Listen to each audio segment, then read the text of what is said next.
Hey guys, Courtney here.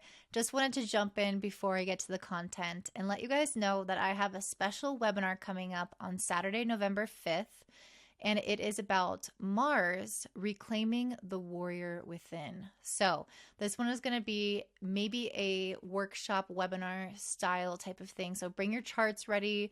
If you have questions, of course, come prepared with those. But we're going to be taking a deep dive into looking at Mars and how it will develop in our childhood, and basically how we can kind of take back where we may have been suppressed in some ways in regards to our autonomy, our will, our anger, our assertiveness, our ambition, our masculinity, our entrepreneurial self, our physical self. Those are all aspects of Mars that can be either underdeveloped or suppressed or really supported in our charts. And if you want to learn about this side of yourself and learn how to bring it into balance, then definitely check this one out. It's very near and dear to my heart, so I hope to see you there. The link for that is down below, and I hope you guys have a great day. Hey guys, this is Courtney from Willow's Bloom, and I am back doing an episode for Astrothon that was recommended by one of our channel followers. So thank you so much for recommending this. Today we're going to be talking about eclipses, which are omens of change. And we're going to look at this not only within transits, but also what it's like to have been born during an eclipse, so to have this natally. And we're going to specifically look at this through the lens of the British monarchy because they have a lot of eclipses going on in their history. So ancient civilizations, they really feared eclipses. They saw this as a dark and evil time, most of them did anyway, where the sun was being eaten by some kind of maybe serpent or demon spirit or something that they had to worry about, basically. And many of them felt like there was going to be some kind of bad omen coming from this experience.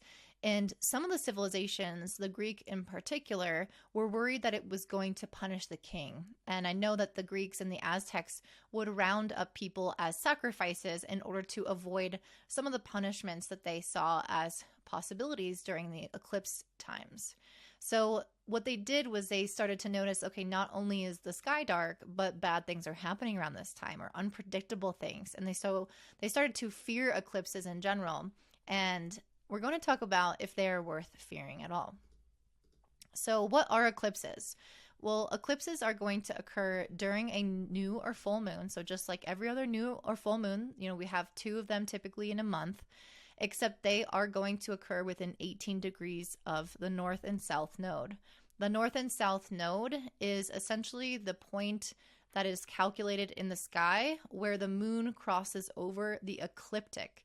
The ecliptic is basically where the apparent path of the sun is around the earth. Obviously, we know that the earth moves around the sun, but this apparent path of the sun around the earth is important for astrology. So this ecliptic point where the moon passes over, it sort of embodies the energy of both the sun and the moon, right? Because it's the path of the sun and where the moon goes and interrupts it, which you can see in this image here.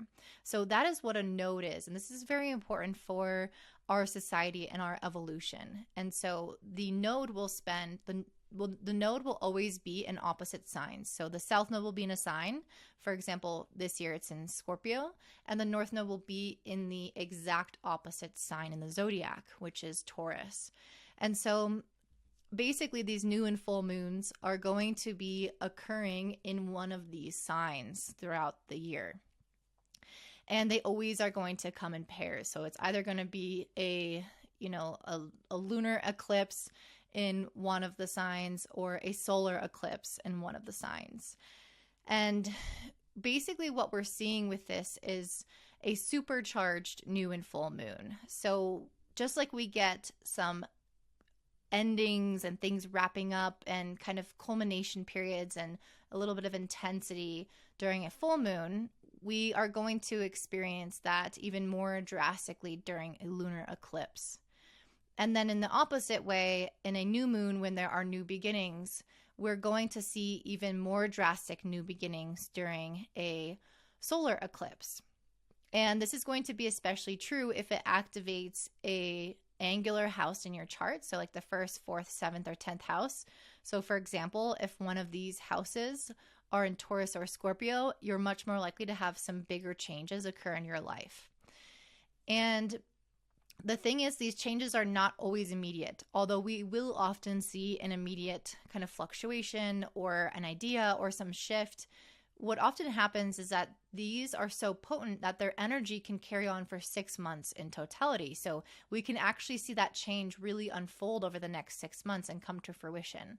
And so during this time, we could have some unexpected reversals, jumps in timelines, chaotic energy, breakthroughs, really big chapters of our life start to unfold. It feels kind of like we are supercharging our car and we're just able to step on the gas and accelerate our life in some capacity. And it doesn't have to mean it's a good thing. And so that's why the ancients would fear eclipses, because sometimes what would be supercharged and accelerated would be negative, and it would cause maybe some unexpected, difficult outcomes in people's lives. And so again, as I mentioned, the current eclipses are occurring along the Scorpio and Taurus axis. And sometimes they can occur as well if they're at the very kind of later degrees or earlier degrees of a sign. They can occur at the signs before or after Scorpio or Taurus. But that is going to be not as many. It's not as common. So we're going to see mostly Scorpio and Taurus eclipses. So it's very beneficial this year to look at where you have Scorpio and Taurus in your chart. And again, if it's in an angular house, it's going to hit you a lot harder. If you also have planets in one of these signs, it's going to hit you a lot harder. So let's say your sun is in Scorpio. You're not going to come out of this experience an unchanged person. You're going to have something shift within you, something around your identity, something around your career, kind of depending on whatever planets are enacted in these eclipse cycles or in these eclipse events. You're going to feel like something is going on. The solar eclipse is essentially a new moon, which occurs when the sun's light is blocked by the moon. And this can tend to bring out even bigger changes than lunar eclipses.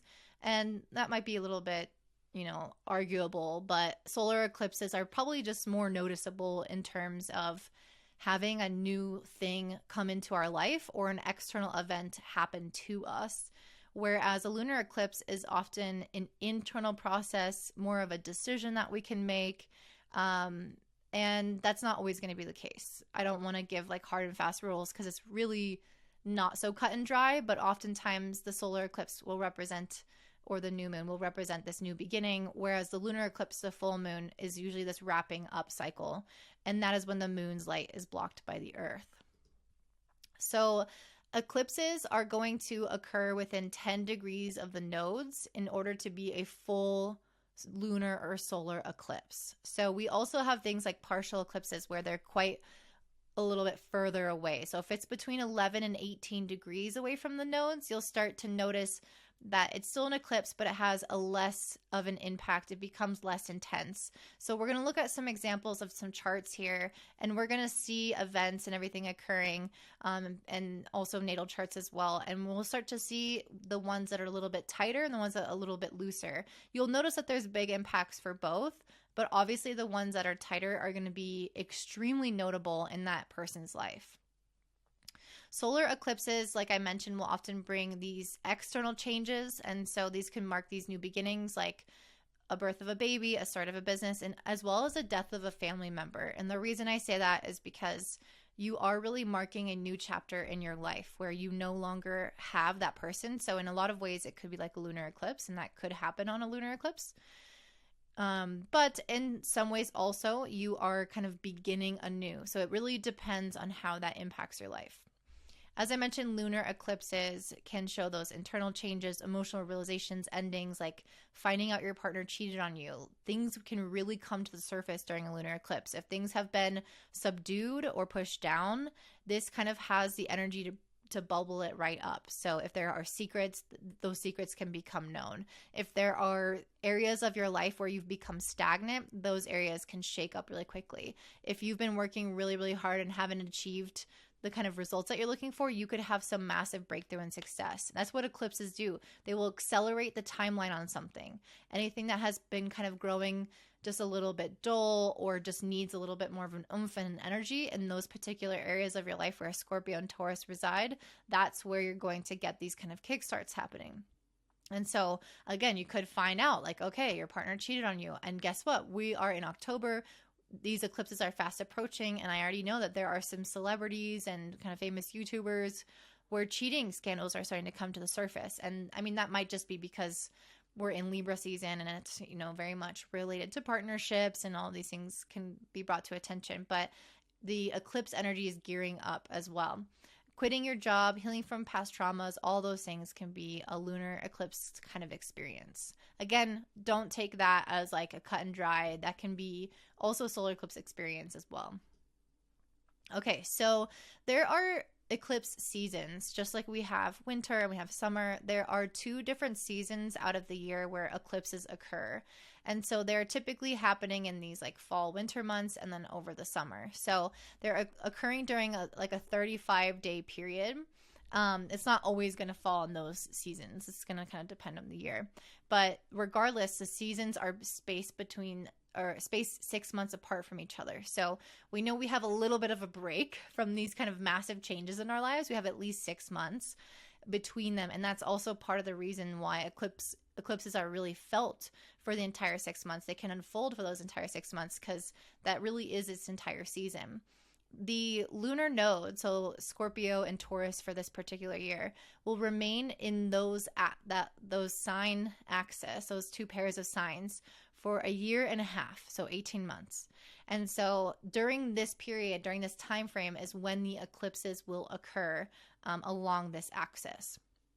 So in particular for Scorpio and Taurus, they moved into these signs in January of 2022, and they will remain there until July of 2023. So we can expect to see eclipses occur until that point in time. It takes 9 years for the nodes to return to these signs. And so that means the eclipses won't occur in these signs again for a long time. So essentially now is a time to shake up the energy of wherever Scorpio and Taurus is in your chart. And my only advice that I'll really give you for this eclipse season and kind of how eclipses operate in our lives is to go with the flow. Do not resist the change. Eclipses have energy of Uranus and Pluto, where it can destroy things. It can create massive change, upheaval, breakthroughs. And if we try to hold on to a past that is no longer there, we're just going to prolong our suffering. And I ultimately see eclipses, while tragic, as in many ways liberating us or bringing us to eventually a greater sense of well-being. And that's not maybe always 100% of the time what it feels like or what we feel like is actually happening. But that is kind of how I like to view challenging things in life anyway. So you can take that for what you will. This chart on the right here, we can see is the upcoming eclipse that we have on October 25th at 2 degrees of Scorpio. And I'll be doing a video on that as well. So what happens if you are born on an eclipse? So an eclipse, as we've mentioned, has this kind of supercharged energy to it. And there is this feeling of fate, like something has been brewing underneath the surface that was meant for you, that was destined, that was going to come out. Just like, finding out that someone cheated on you, it was like, it's almost like it's fate that it all just kind of, these little circumstances all just kind of led to the unfolding of this becoming known finally. And it feels like it was this, again, fate or unavoidable thing. So people born on eclipse can kind of carry this fated energy within them, where whatever change is meant to come to the surface in their lives or even in the lives of people around them, they will be able to instigate this change through these small little actions in their lives. So, for example, in my business, I have had 2 times in my business where I've decided to take on some kind of coaching clients and do a more kind of psychological approach to astrology, something a little bit more intimate, a little bit different than I've done before. And both of those times, the clients that I had were eclipse people. They were born on eclipses. And so I don't think it was coincidence that I was making this kind of different change in my business, and I was feeling like I was going out on a limb, and I wasn't certain if anyone would be interested or what that would be like. And the people that came to me were eclipse individuals. And so it's these kinds of people that for whatever reason, they're almost like instinctually just kind of programmed to be those instigators of change, to be the ones to say yes, to do something new, to facilitate that in people's lives around them. And they might not even be aware of it. The other thing, though, is that they're often born into this lifetime with some kind of lesson that they're meant to learn. And I think about this in a very similar way as people with like yods or very intense aspects in their chart, or a lot of repeating patterns in their chart centering on a certain issue.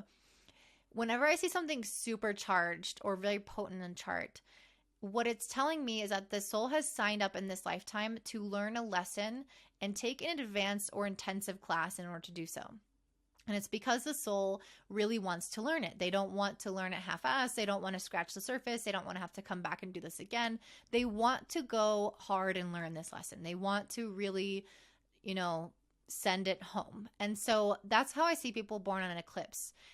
They are coming here to learn something very specific, very purposeful, and they are going to maybe even experience some more intense energies in their life that will ultimately facilitate the learning of this lesson. So eclipses, just like they bring intense experiences in our everyday lives when they interact with our chart, when you're born on an eclipse, you might just have a bigger life in many ways. You might have more disruptions. You might have bigger highs and bigger lows. You might have more intensity, more twists and turns. And all of these things are ultimately bringing them to the ability to learn this lesson in a really deep way. This is this advanced course, right? And then they can also have an even bigger impact because they have these really big lives. And that's just kind of how we see it with people. You see these really impactful celebrities or really impactful politicians or whoever that have honestly had just really big ups and downs, and you just kind of wonder how they've gotten to where they are. And it's because they've had to overcome so much or surpass so much or learn so much about themselves.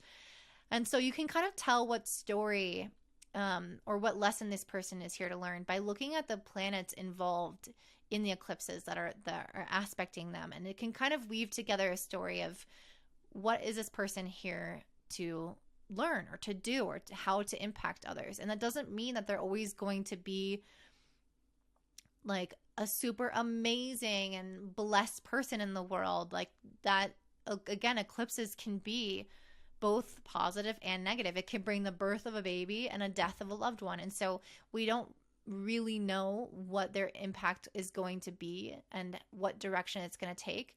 But we know that they have come here to learn a lesson very clearly. They tend to facilitate big change in themselves and others around them. They have the potential to make this kind of imprint on the world. And it's going to depend on who they are, how that turns out. So let's take a look at some people born on an eclipse in the royal family. So first we have Kate Middleton, the Princess of Wales. She was born on a lunar eclipse in the sign of Cancer, as well as the sun is in Capricorn. So this is a very tight eclipse. We can see that the node is very close to the moon. And the moon is super close to the 12th house, that I would really just consider it in the 12th house, because I do use both the Placidus and whole sign house system. And if I used whole sign, it would move it into the 12th. So that's primarily where I'm going to look. So this eclipse is also making a really strong square with Saturn in her 3rd house. We can see that her nodes are at 22 degrees and her Saturn's at 21. So we can see this is a very strong player in her story of what lesson she's meant to learn. And then, of course, we have to also look at what's going on with her Saturn. So her Saturn is on top of this right next to Pluto. And so we can see that there is a lot going on here in regards to Saturn, Pluto, 6th house, 12th house, Cancer, Capricorn themes. And so we're going to kind of put this all together, and that's how you would essentially do it. You would take all these little pieces and synthesize it, which is obviously what astrology is. So first of all, to have the sun focused more so on the 6th house is calling her attention towards her duty. What is expected of you? Also a sense of hierarchy. The 6th house is where we feel like we are subservient in many ways. And she is not born into a royal family. She doesn't necessarily hold this title herself. She is married into it. And so there is already kind of this sense of inequality where, you know, she was chosen, and that can be a kind of precarious situation to be in, right? You're not the one who holds the power, who holds the title yourself. So we already can see this going on. And then on top of that, the sixth house is very service oriented. Again, a lot about your duty, especially in the sign of Capricorn. What is expected of me? What's the tradition? What are my roles? And so this is a huge part of her focus and lesson in this lifetime is around this particular area. The other thing that we can look at is the moon in Cancer in the 12th house. So this is going to indicate having an intense inner world and very private or isolated inner world as well. So feeling like she maybe can't share herself with very many people, or feeling like she can't even express her emotions, even though they are very intense. With the moon on the north node, emotions can often become amplified. And then on top of that, being in the 12th house, it might feel like in many ways she's, again, not really allowed to fully have those feelings or express them or own them or show them in her life in a really big way. So there is kind of this feeling here that she's oscillating between, you know, these very practical duties and showing up in everyday life and putting on a face versus having her rich inner world that she almost has to hide, but fully kind of experience in her own intense way. And so the idea of publicity versus privacy is going to obviously be really key for anyone in the royal family, but especially with someone with this kind of axis with Capricorn and Cancer. The square with Saturn in the third house is particularly challenging for something like this because the sun and the moon making a square to Saturn alone are difficult. And then on top of that, it's an eclipse, which is going to intensify everything, and then even more so with Pluto there. So the sun and the moon squaring Saturn is a very extreme act of self-censorship. And this can bring about some pretty intense feelings of insecurity, of unworthiness, of maybe needing to prove oneself, of, again, really feeling like you have to monitor yourself. Like, I cannot just display emotions. I cannot just go crazy. I have to have my ish together all the time. And it can be quite like the mean parent in your head or the Catholic teacher in the back of your head always telling you that you're not good enough or that you have to do things a certain way and perform or be perfect and live up to these really high standards. So that is the Saturn influence. And then when you involve Pluto, which is pouring its energy into Saturn, we can see that this has a lot to do as well with the power around her. Like, she really doesn't have the power, which we can see clearly with the sun in the sixth house. She's not the one who holds the upper hand in the situation. And so there are going to be, again, powerful family members and also media, because this is the third house, who are in some ways kind of controlling the narrative of her life. And so she has to, again, be kind of like zipped up, tight, under control all the time. Because of the fact that the media could take stories and run with it. So there's this whole kind of lesson and life story around her public life versus her private life, her self-censorship, her sense of power or lack of power, and the influence that expectations, the media, the family around her will ultimately have on her. And so this is going to feel like a very intense experience for her, being that it's an eclipse. Now let's look at Prince Charles. So Prince Charles was also born on a lunar eclipse and along the 10th and 4th house axis. So we can see that Kate Middleton had Cancer Capricorn, which has a very similar energy.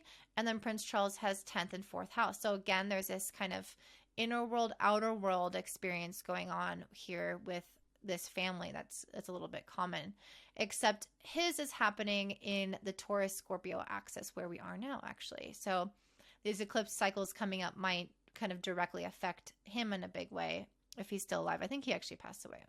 Did he? I don't remember. I should really know that.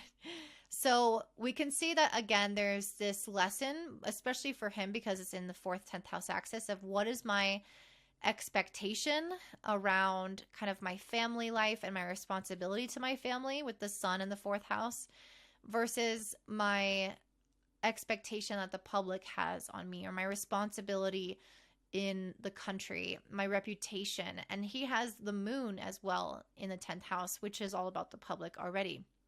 And so with the sun in the fourth house, there's part of him that is quite private, especially in the sign of Scorpio, that maybe would actually feel best just kind of behind the scenes, not actually having this super kind of public life. Maybe he feels like he's been invaded upon and can't trust people in some ways.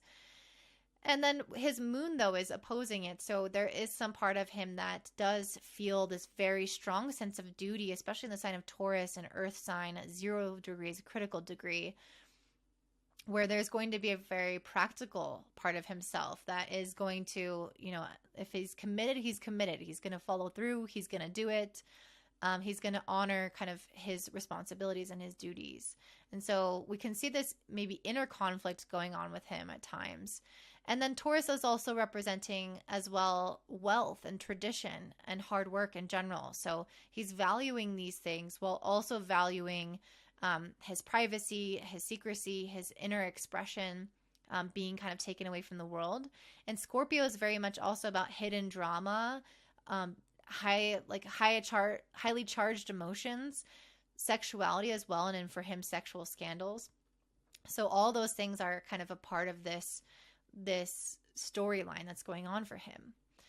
So the eclipse makes a tight trine with Jupiter in his 5th house, which is conjunct his natal Mars. So Mars, 5th house, all about pleasure, actually, all about sexuality, all about following your desires, all about following what feels good for you. And Jupiter as well is calling him as a soul to grow through following his true passions and not just completely falling in line on duty. And so we can see this in his way of marrying Princess Diana. He originally, honored the tradition.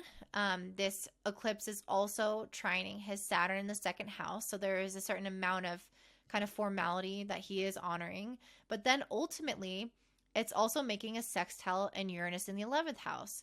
Ultimately, he breaks free from this tradition and he goes after the person that he wanted all along, which was Camilla. And so he married the person that looked good on paper and then called it off and went after, or was already cheating on her. So obviously I'm not painting him as a good guy, but I think in many ways he subdued his own desires to fall in line. And then because this eclipse energy is making that trine to Mars and Jupiter in the 5th, ultimately his soul was like, no, we're going to reach past this. We're going to expand past this. And we're going to kind of go after what we want with Camilla. Again, hurting Princess Diana, which was sad.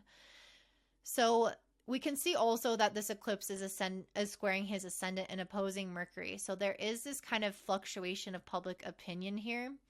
Like the way he's perceived, which is very much the ascendant 10th house kind of situation going on.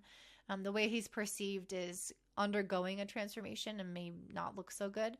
And then Mercury is as well very much how people are talking or how the media is talking about his scandal and everything that he's done wrong against Princess Diana and that whole situation. So that's kind of his life lesson, was to really learn how to maybe go against the status quo and do what he wanted to do with who he wanted to do it with. So the next thing that we're going to talk about are eclipse events. So this is the kind of timeline going on with Princess Diana's life. She had 3 major events occur around eclipses, so either on it or the day before or after. So this one, where she marries Charles, is the day before the official eclipse. And it was marked by a solar eclipse in Leo, which is, of course, the solar eclipse is all about new beginnings. And then on top of this, it's like Leo energy. This is celebrities. This is fanfare. This is, all eyes on me, publicity, all of that. It's garnering a lot of attention. And so we can see how this already is making a lot of sense. This is taking place in her ninth house. So this is obviously when they got married, but the eclipse the next day would be entirely in her ninth house. So I'm kind of taking both of those things into account. The moon will have moved from the eighth to the ninth.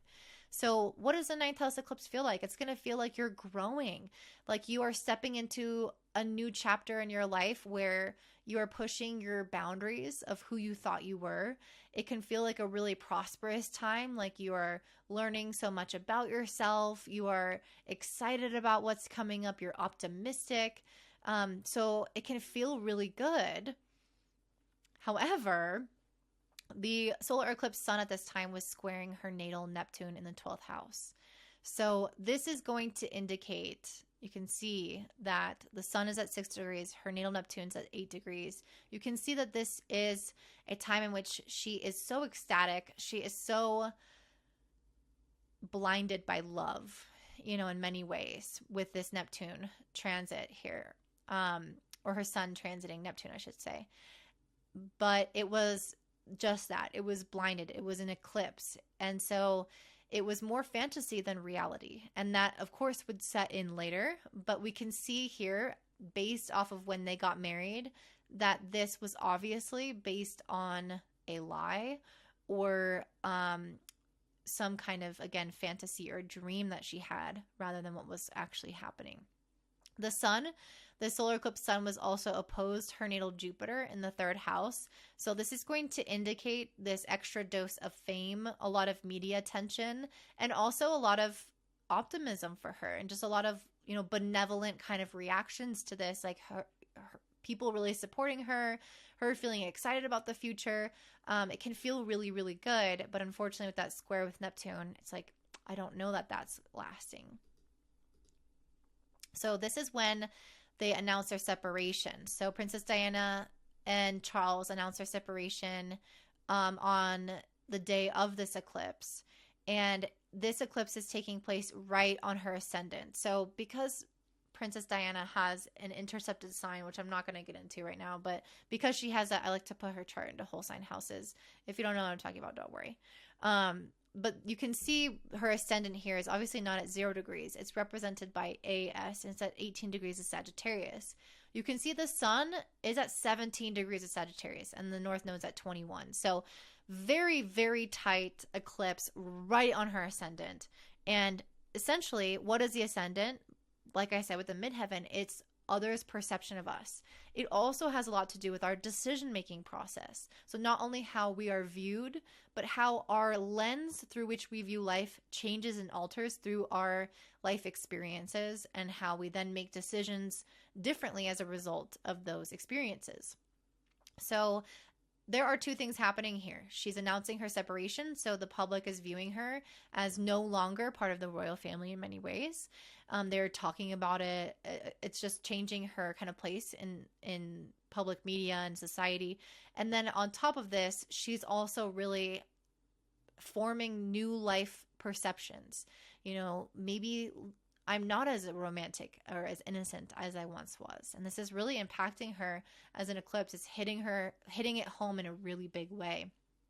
On top of this, the eclipse moon is also making a loose square with her Pluto and Chiron. The Pluto's in the 10th house, Chiron's in the 4th house. So this can feel like a very painful time when we see an eclipse squaring Chiron in the 4th like this, a time in which she's having to process a lot emotionally. She might be very, very sensitive, very triggered right now, feeling like she's insecure. This is going to bring her back to her childhood woundings, where maybe she didn't feel enough love and acceptance in her home. And it's going to be a very vulnerable time for her. On top of this, that square with Pluto in the 10th house can indicate maybe feeling like she's a little bit attacked, especially because Pluto's with Mars there, a little bit attacked by powerful people, because the 10th house is the house of authority and the house of public. On top of this, Pluto already here can indicate powerful authority figures in your life. So Pluto Mars here is indicating that she could feel attacked by these powerful authority figures, like she doesn't have control over the situation, like she maybe doesn't feel safe, or she feels like overburdened by what people are saying or how the royal family is reacting. So very much an internal as well as external struggle going on at the time of this announcement. And then the last thing, I think this is the last one. Yeah. I have is Princess Diana's death, which I personally think that she was killed. If you don't, check out some YouTube videos. I know that Kendall Ray has done some videos on this, or a video on this, and I know other YouTubers have as well. But there's just too much evidence, and looking at her birth chart as well, for me to think that she was not, killed. It was just way too suspicious. So it was on the day before a lunar eclipse, which again is typically about endings, that Diana was involved in a suspicious car crash that led to her death. Again, I do think she was killed. There was some weird things that happened in the car, and they also spent a really long time before taking her to the hospital, ensuring that she would die. So take a look at that. On this day, the lunar eclipse sun was on her natal Pluto Mars in the 10th house. And this is again why I'm like, I think that somebody killed her, because the Pluto Mars aspect is related to these very strong authority figures in her life being in the 10th house. So these kinds of people, this could even indicate government as well, because the 10th house is these kind of high up institutions as well as bosses and individuals. It doesn't have to be just on a personal level. And so I think that with the sun here directly on her Pluto like this, it is indicating, of course, death, because Pluto is related to death. Mars is related to crashes, to burns, to stabbings, like kind of violent ways of dying. And so we can see that here. And then also we have Chiron opposite Pluto natally anyway. And this is also indicating injury and pain as well. So all these things are very clearly related to having some kind of very intense experience, often associated with loss or death. Doesn't have to be that way, but these planets in combination are going to trigger some kind of really difficult experience regardless. And for many people, it could be related to some kind of loss. And this eclipse was also making a sextile to her sun in the 8th house and Neptune in the 12th house. So what's crazy about this is what's very common for someone with this kind of chart overall, but the sun in the 8th house especially, is becoming famous or having a really noticeable death. And this is even more so emphasized because of the eclipse also sextiling her Neptune in the 12th. Because Neptune has to do with kind of fame and people making, stories or projections of who you were. And I feel like that's more so common when you die really young. It's like, well, who were they going to live up to be? Who were they during their lifetime? And you kind of become this sensation. And yes, she's obviously still a person, but I think in many ways people idolize her. People memorialize her as this kind of perfect person, and no one's a perfect person. I'm not trying to say to think of her poorly, but what I'm trying to say is this eclipse in particular has this kind of fantasy idealization element because of Neptune involved, and then because Sun is also involved, and Sun Neptune both can be related to fame. It's like her death lives on in this very famous way into perpetuity. So we can see how not only is there this tragic event, but it's then amounting to something that extends beyond her life, that still impacts people today. So that is what I'm seeing for the eclipses. I hope that I keep saying that's what I'm seeing, but this is what I say during my forecast videos. It's just old habits die hard. But I hope that you guys enjoyed this. If so, maybe you want to learn astrology with me, you can check out my beginner course down below. And I also, of course, give astrology readings, many different types, from birth chart readings to future forecasts to relationship readings and business readings. So definitely check me out on my website, willisboom.com. And if you're not interested in anything paid, I also have a free quiz that is around what is your planetary archetype. So what's the planet that best represents you and your personality? That one is really, really fun and insightful. So I hope that you guys check it out and have a great day. Bye.